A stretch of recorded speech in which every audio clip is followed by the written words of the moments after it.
नमस्कार, आज का इंडिया में आपका स्वागत है। इस भाग दौड़ भरी जिंदगी में कई बार शरीर के अंदर ऐसी समस्याएं उत्पन्न हो जाती हैं जो हमारे रोजमर्रा के काम करने में अड़चन बनने लगती हैं। ऐसा ही रोग है घुटने का दर्द, जो अभी तक बुजुर्गों में देखा जा रहा था, परंतु अब कहीं न कहीं इसमें नौजवान और कम उम्र के लोग भी शामिल हो चुके हैं। इस समस्या के बीच राहत भरी खबर ये भी है कि ज्वाइंट रिप्लेसमेंट तकनीक से इस समस्या से निजात दिलाने का काम किया गया है। इस संबंध में विशेष जानकारी की ज्वाइंट रिप्लेसमेंट सर्जन डॉक्टर निकुंज अग्रवाल ने क्या कुछ कहा, आपको दिखाते हैं इस खास रिपोर्ट में। मेरा आपसे पहला सवाल ये है कि आखिर घुटनों का दर्द होता क्यों है?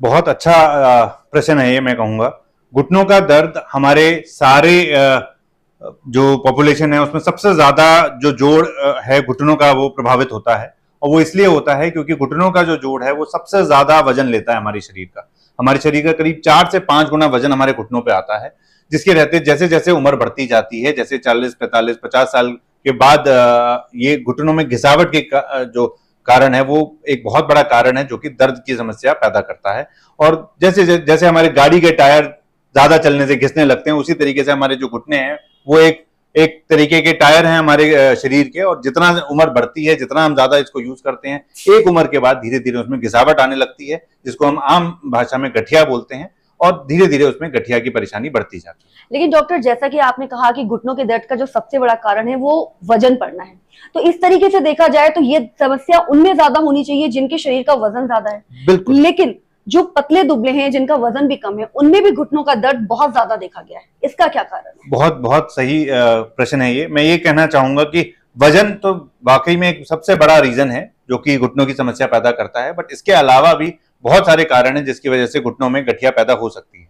जैसे कि सबसे पहला और सबसे इंपॉर्टेंट कारण है वो जेनेटिक्स है। अगर हमारे फैमिली में हमारे माता पिताजी को या फिर पूर्वजों को घुटने की समस्या रही है तो ये अक्सर देखा गया है कि आगे की जनरेशन को भी ये घुटने की समस्या होगी। इसी तरीके से जो रेस है हमारी एशियन कम्युनिटी या इंडियन कम्युनिटी में घुटनों की समस्या ज्यादा पाई गई है एज कंपेयर टू जो हम बाहर के लोगों या यूरोप के या अमेरिकन लोगों की बात करें।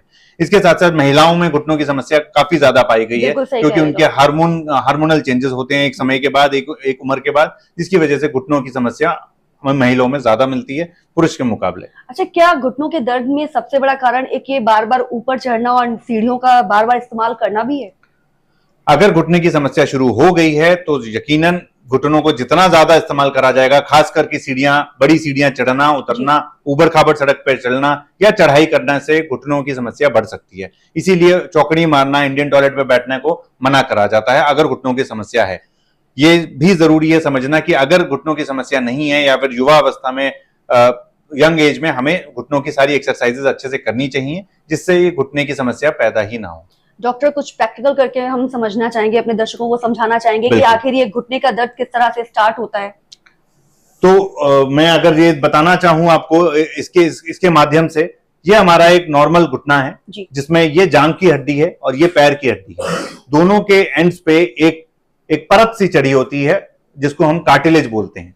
ये जो कार्टिलेज है ये बचपन से लेके युवावस्था तक 35, 40, 50 साल तक बिल्कुल स्मूथ होता है और एक तरीके से गद्दी का काम करता है, जिससे कि घुटने में किसी भी तरीके का जो शॉकिंग आती है या कोई फोर्स आती है उसको ये सह लेता है। और जैसे हमारे शॉक एब्जॉर्बर्स होते हैं गाड़ी में, उस तरीके से ये शॉक को एब्जॉर्ब कर लेता है और हड्डी या जोड़ों में कोई नुकसान नहीं पहुंचाता। लेकिन जैसे जैसे उम्र बढ़ती जाती है, खासकर 55-60 साल के आसपास, इसमें दरारें आनी शुरू हो जाती है। हो सकता है वो वजन की वजह से आए, हो सकता है वो रेस के वजह से आए, हो सकता है महिलाओं में हार्मोनल चेंजेस की वजह से आए, या हो सकता है कि घुटने में कोई चोट लगी हो पहले या कोई फ्रैक्चर हुआ हो, उसकी वजह से ये कार्टिलेज में दरारें आनी शुरू हो जाती हैं। और दरारें आने की वजह से घुटनों में दर्द, सूजन पैदा होने लग जाता है। घुटने में दरारें आने की वजह से अंदर की जो हड्डी है और ऊपर और नीचे की हड्डी आपस में रगड़ खाने लगती है। जैसे जैसे उम्र बढ़ती जाती है और ये गठिया बढ़ती जाती है, तब ये पूरी तरह से अपनी जगह से खत्म हो जाती है। और कार्टिलेज खत्म होते ही अंदर की सारी हड्डी, जांघ की हड्डी और पैर की हड्डी आपस में टकराने लगती हैं। धीरे धीरे घुटना टेढ़ा होने लगता है और चलना बहुत दूभर हो जाता है। यहां तक कि अपना रोजमर्रा की जिंदगी में छोटे मोटे काम करना, अपना पानी लेना, बाथरूम टॉयलेट जाना भी आगे चल के सीवियर स्टेजेस में बहुत मुश्किल हो जाता है। तो डॉक्टर, अगर ये समस्या खड़ी होती है तो ऐसे में एक मरीज को क्या करना चाहिए? किस तरह से वो इस बीमारी से बच सकता है, और अगर उसको बीमारी की शुरुआत हो गई है तो उसको किस तरह के जो है प्रिकॉशंस लेने चाहिए? बहुत जरूरी है ये सभी दर्शकों को समझना कि घुटने की समस्या का समाधान हमें युवावस्था में ही शुरू करना चाहिए। जी। अगर हमें पता है कि हमारा वजन ज्यादा है, अगर हमें पता है कि हमारे पूर्वजों को घुटने की समस्या है, अगर हमें पता है कि महिलाएं हैं या फिर कोई रिस्क फैक्टर्स हैं जैसे कि स्मोकिंग हो गई या कुछ ऐसे पदार्थ का सेवन करना जिससे कि जोड़ खराब होते हैं, तो हमें युवावस्था में ही 25-30 साल में ही घुटने की एक्सरसाइजेस शुरू कर देनी चाहिए। हमें ध्यान रखना चाहिए कि घुटनों का पे कोई अत्यधिक प्रेशर ना पड़े, कोई इस तरीके के काम ना करें जिससे घुटनों पे चोट लगे, और रेगुलर एक्सरसाइज करना या योगा जैसी एक्सरसाइजेस करना बहुत ज्यादा फायदेमंद रहता है और उससे गठिया का आना भी काफी हद तक टल जाता है। तो ये बहुत जरूरी है समझना युवावस्था में। जैसे जैसे उम्र बढ़ती है, खासकर 50-55 साल में अगर ये गठिया प्रवेश कर चुकी है हमारे जोड़ में, तो हमें शुरुआती दौर में फिर से कुछ एक्सरसाइजेस, कुछ फिजियोथेरेपी और कुछ दवाइयों का सेवन करना चाहिए। सही डॉक्टर से मिलकर बेसिक एक्सरसाइजेस करा के हम पता लगा सकते हैं कि कौन सा स्टेज है हमारे घुटने का, और उसके हिसाब से उसका इलाज हो सकता है। लेकिन एक स्टेज के बाद अगर बहुत सिवियर कंडीशन हो जाती है, जैसे कि पूरी की पूरी कार्टिलेज खराब हो गई है और घुटने में टेढ़ापन आ गया है, रोजमर्रा की जिंदगी में दिक्कत आनी शुरू हो गई है, बाथरूम जाना, टॉयलेट जाना, अपना लिए पानी लेना, खाना लेना भी मुश्किल हो गया है, ऐसे कंडीशन में आज की डेट में सबसे ज्यादा सक्सेसफुल इसका इलाज करा जाता है, जिसमें ये परत जो खराब हो गई है इसको हटा के एक कैप लगा दी जाती है। लेकिन एक स्टेज के बाद अगर बहुत सिवियर कंडीशन हो जाती है, जैसे कि पूरी की पूरी कार्टिलेज खराब हो गई है और घुटने में टेढ़ापन आ गया है, रोजमर्रा की जिंदगी में दिक्कत आनी शुरू हो गई है, बाथरूम जाना, टॉयलेट जाना, अपना लिए पानी लेना, खाना लेना भी मुश्किल हो गया है, ऐसे कंडीशन में आज की डेट में सबसे ज्यादा सक्सेसफुल इसका इलाज करा जाता है, जिसमें ये परत जो खराब हो गई है इसको हटा के एक कैप लगा दी जाती है, और इस कैप के जरिए घुटने की अलाइनमेंट और घुटने का जो बैलेंस है वो बहुत अच्छी तरीके से मेंटेन हो जाता है, और जिसकी वजह से जो दर्द है वो पहले दिन से ही बिल्कुल जीरो हो जाता है, गायब हो जाता है, और मरीज बहुत ज्यादा कंफर्टेबल हो जाता है, धीरे धीरे अपनी सारी एक्टिविटीज करना स्टार्ट कर सकता है और अगले दिन से ही चलना फिरना, अपना रोजमर्रा के काम करने शुरू कर सकता है। लेकिन डॉक्टर, ये जो कैप लगाने की बात आपने कही है, एक तरीके से ये घुटनों की सर्जरी हो गई। बिल्कुल। तो इसके क्या कोई साइड इफेक्ट भी होते हैं जो आगे चलकर मरीज को परेशान कर सकते हैं? घुटनों की सर्जरी पिछले 30-40 सालों में बहुत ज्यादा विज्ञान की मदद से बहुत इंप्रूवमेंट आए। जो आज से पहले 10 साल 15 साल पहले जो घुटने की सर्जरी होती थी और अब पिछले 5-7 सालों में जो होने लगी है, और खासकर जो पिछले 1-2 सालों में जो नई तकनीक आ गई है, खासकर रोबोटिक सर्जरी, इन सब की मदद से जो भी रिस्क फैक्टर्स थे या जो भी मुश्किलें पहले होती थी अब वो ना बराबर हो गई हैं। आजकल घुटने की सर्जरी इतनी सामान्य सर्जरी हो गई है, जैसे कि छोटी कोई सर्जरी होती हो, मुश्किल से 15 से 20 मिनट, आधे घंटे में सर्जरी हो जाती है। अगले दिन से पेशेंट को चलाना फिराना शुरू कर देते हैं और 2 से 3 दिन पेशेंट को अस्पताल में रख के हम उनको छुट्टी कर सकते हैं। लेकिन डॉक्टर, अगर सर्जरी से कोई बचना चाहे तो क्या इसके अलावा, सर्जरी के अलावा भी घुटनों के दर्द से बचने का कोई इलाज है? बिल्कुल।